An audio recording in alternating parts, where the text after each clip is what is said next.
శ్రీకాకుళం జిల్లాలో అభ్యర్థుల కోసం వెతుకుతోంది బీజేపీ. జిల్లాలోని 10 నియోజకవర్గాలకు గాను రాజాం, ఇచ్చాపురం, పలాస, పాలకొండ నియోజకవర్గాల్లో పోటీ చేసే నాదుడే లేడు ఆ పార్టీకి. ఎచ్చెర్ల, నరసన్నపేట నియోజకవర్గాలకు అభ్యర్థులు దొరికినా కుల సమీకరణాలు కుదరకపోవడంతో పోటీ చేయించాలా వద్దా అని తలలు పట్టుకుంటున్నారు ఆ పార్టీ నేతలు.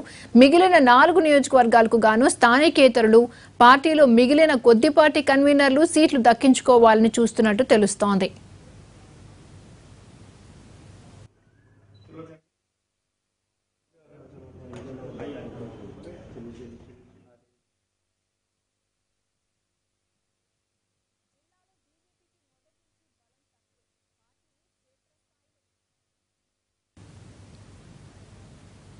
జిల్లాలో బీజేపీకి మొదటి నుంచి బలం తక్కువే. పార్టీని క్షేత్రస్థాయిలో సమన్వయం చేసుకునే నేతలు లేరు. ముందు నుంచి పార్టీలో ఉంటున్న నేతలే పెద్ద దిక్కుగా ఉంటున్నారు. ప్రతిసారి ఏదో ఒక పార్టీ పొత్తులతో నెట్టుకు వస్తోంది.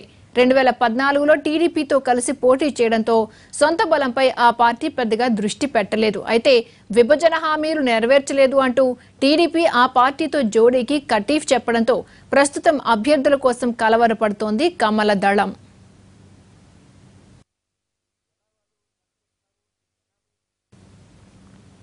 రాజాం నియోజకవర్గం రిజర్వ్డ్ స్థానం కావడంతో అక్కడ బీజేపీకి అభ్యర్థి దొరకడం లేదంటే ఆ పార్టీ పరిస్థితి ఎలా ఉందో అర్థం చేసుకోవచ్చు. అక్కడ పార్టీ కన్వీనర్ ఓసీ వ్యక్తి కావడంతో పోటీ చేయడానికి అభ్యర్థి కోసం వెతుకుతున్నా ఫలితం లేదు. ఇక ఇచ్చాపురానికైతే అసలు నాయకులే లేరు.